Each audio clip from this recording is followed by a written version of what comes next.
but that includes the people who hold our treasury debt, or the countries, I should say.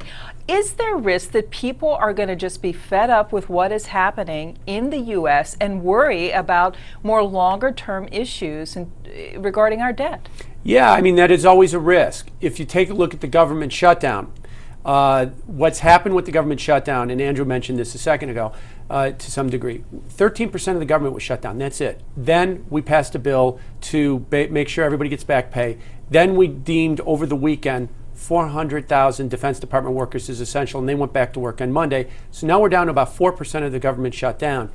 It's actually that I worry about. We have these rules, but then when they become unpleasant, we find ways around the rules. So we're having a government shutdown where everybody goes to work. And it's not a government shutdown. And we've essentially taken the shutdown portion of this and rendered it ineffective. And now we're on to the debt ceiling portion of this. And if we slide past the debt ceiling portion of this and find ways through payment prioritization to render that ineffective, that could actually be the problem, because people look around and say, well, they set up these rules, they set up these road markers, and then when they get unpleasant, they ignore them. And that they're out of control. There's nothing to stop them at that point. So it can also be in that regard.